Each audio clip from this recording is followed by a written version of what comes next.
Well, boys, the time has come where I got to share my story with you with my E63, fellas. My E63 obviously is not the car in this frame. This is an E55 for y'all boys not knowing what the heck this thing is. It's an E55 I'm recording here, but I'm talking about an E63, so I figured I'd be recording something rather than a field. Anyway, so here we go. I ordered an E63 of September of 2017. So hold on a sec, I missed the date. September 14th of 2017. Okay?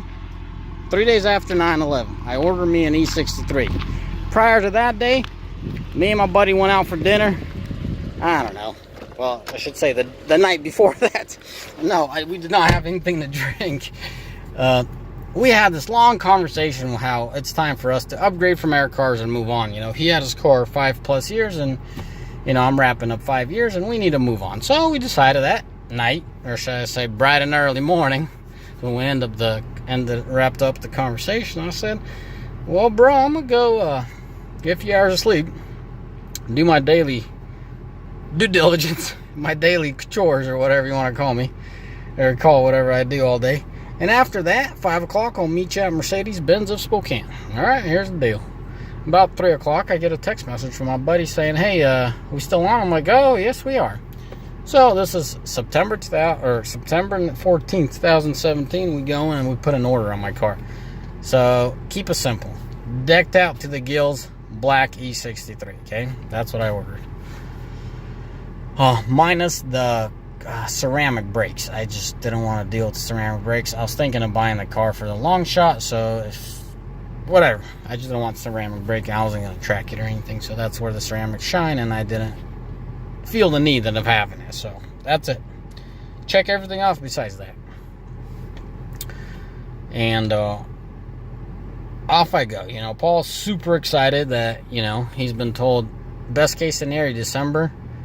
Realistically, January, February, you'll see your car. All right, sounds good. Paul goes do through life, and about December time, he checks in. It was like December 29th or December 30th. Me and my brother-in-law get a little bit of time. Well, it wasn't my brother-in-law. It was my buddy from Missouri. We show up to Mercedes Benz of Spokane. I said, hey, how's that car coming along?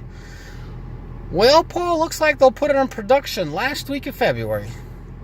I'm like, say what? Yes, Paul, looks like it's going into production last week of February.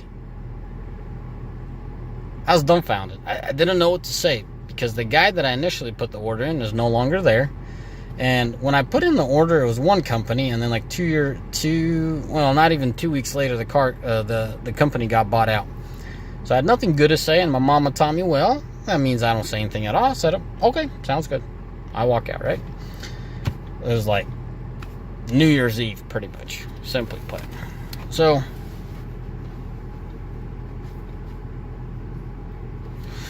I went in there, you know, expecting one thing, to get an estimate, and all I got is a date when they're going to put it into production. So that being said, you know, last week of February, you know, reflected that I'll see the car April or May. You know, I was driving home a little upset about it. I'm like, well, heck, you know, it's for the better. If I get it in April or May, you know, sometimes in March I'll be buying a shop and I'll be busy. So, all right, whatever. I settled down with it. Really upset, but convinced myself that it's all right. All right. So Paul goes through life, and Paul decides to take a vacation middle of April. So first week of April, I call up the dealership. Well, I get in touch with him. And I'm like, hey, I'm just curious. I'll be out on vacation. Is the car going to show up, you know, while I'm out there, or once I come back or whatever? And they're like, well, no, looks like it'll be out of production soon. I'm like, say what? Like, it went into production last week of February, you know, and then you got March, and then you got April. I mean, this is pathetic, right? So I keep my cool, keep myself together, and said, all right. Cool, so when am I going to see the car? Well, Paul, looks like you'll be seeing it sometime of end of July or sometime in August. And I almost blew a fuse on this guy, but I'm like, kept my cool together once again. I said, all right, cool. So this is like literally days before I took off on vacation, you know. Keep in mind I said beginning of April is when I called the guy.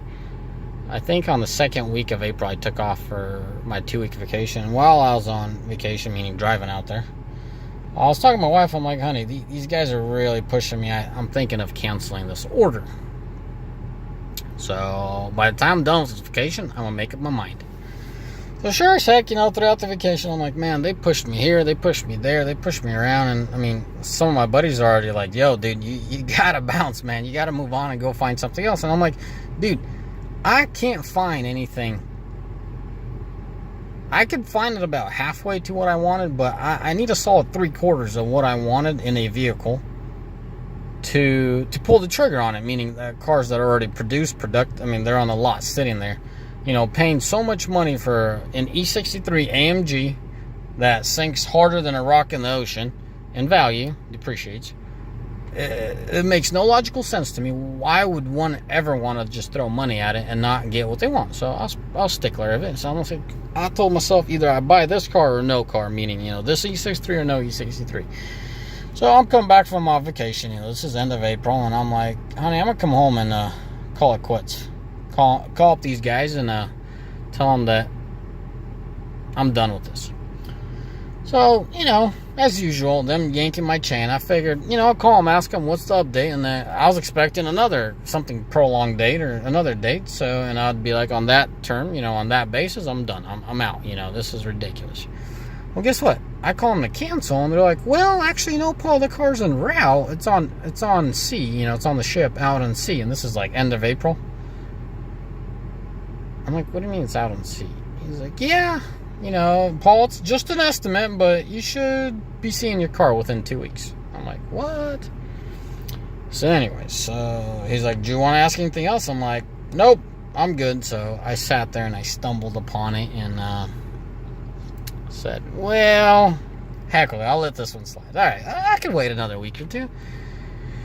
Thinking to myself on the rocking chair there, and I talked to my wife about it. She's like, yeah, honey, what's the hurry? You know, just let the car come here and take a look at it and then cancel if you don't like it or whatever the case may be. I'm like, all right, let's do that.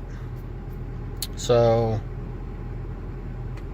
didn't cancel the car or anything. I just went ahead and kept my cool and stayed quiet and waited. One Saturday midday, I guess I have to tie in the story. 2 months before this date, meaning before first week of May. It's already May at this part of the story. I went around and looked for a Ford Shelby GT350. I wanted to buy me a car and my right-hand man in my company. GT350. He's a die-hard Shelby guy, Ford Mustang, whatever you want to call it. I care less for the Ford Mustangs, but the GT350, done, you know, minimal research, I really liked it. So I went ahead and looked around, found one, put my name on it, and forgot about it. Did my best keeping it a secret. Well, that GT showed up a week and a half earlier than I anticipated. So, Saturday morning, back to what I was saying, I'm cruising on my, you know, nearby street, nearby my house called Argonne, up to I-90 towards, and I was supposed to go westbound on I-90 towards Seattle, and I get a phone call. Oh, no, I didn't get a phone call. I put in a phone call to my dealership saying, hey, you know, when's my car going to be here? Can you track it? He's like, yeah, I could do that. Let me call you back. Because I'm driving on this arterial, and I'm like, man, that sucks. I was supposed to get my E63, and then I was supposed to surprise Mark with his Shelby. And here I am headed down to Ford to sign the papers and pick up the Shelby. So that's why the phone call to Mercedes came in at what time, you know, what pushed me to call him up. Well, I'm right about to go westbound on I-90. I get a phone call from Mercedes saying, hey, they just offloaded your car here. I'm like, well, I'm going the wrong direction. So I go I-90 eastbound, right?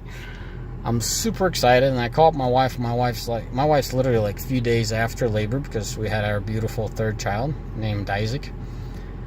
And she's like, Paul, I hate saying this, but I'm going to be upset if you don't take me with you. I really want to see the car. You know, I want to be there with the family to support you in your little toy that you're buying yourself. I'm like, all right, swaddle that little kid up, and let's go. So I come back home, pick up my whole family, and off I go.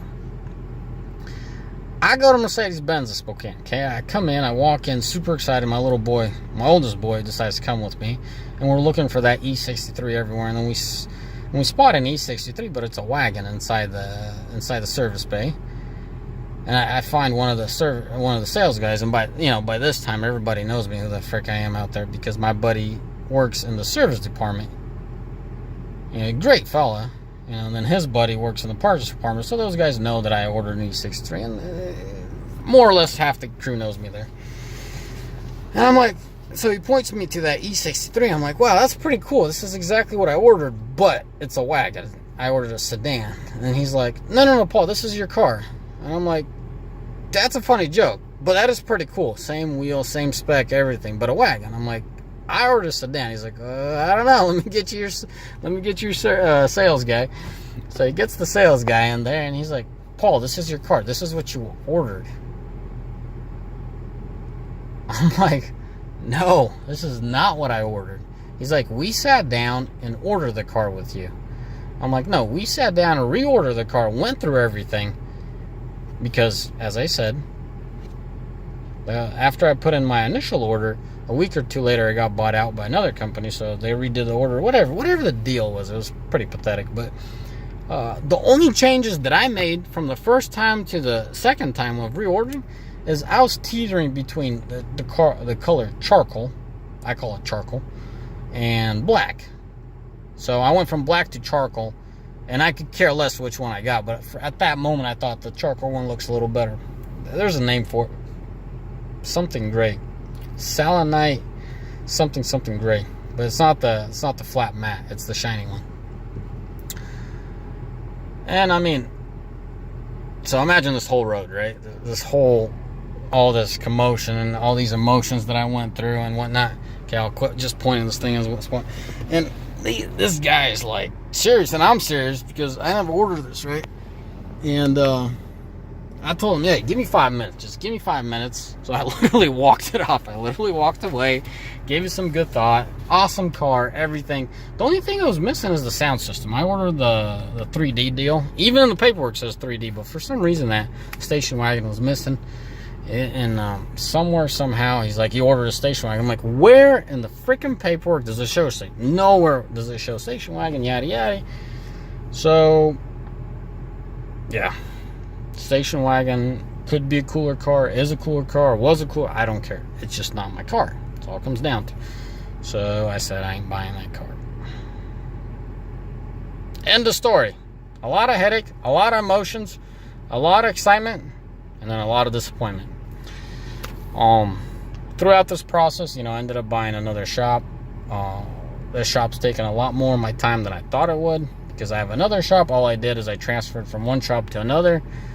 And I thought it would be fairly smooth, maybe about a month of my attention, and sure as heck it isn't. It's not what I anticipated, it's not what I planned. And so, for me, canceling the car wasn't... It's like, you guys got to understand what I'm trying to bring up here. I planned for moving from shop to shop and having time on my hands to go out and enjoy this car with my family and go on road trips. Because the shop taking up so much of my attention, it's not set up the way I'd like it to. Me canceling the car turned out to be perfectly fine as an aspect of business. Personally, I'm still upset at it, and I will buy an E63. It's just, once I settle down in that shop, let's put it this way, as soon as I feel comfortable with my shop being where it's at, nothing wrong with it. It's just not settled in. It's not where I want it to be. As soon as it gets settled in, Paul's going out and either ordering another E63s, or I'm going to do my very best to get a locate so I could go physically check it out, sign the papers, and get out. I'm done with this whole waiting game and all that nonsense. So yeah, that's my story with the E63.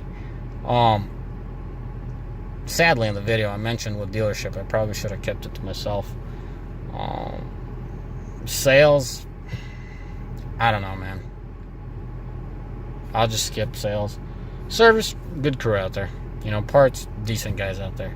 So anyways, as always, y'all have a mighty fine day, and I finally share the story with my E63. God bless y'all. Bye.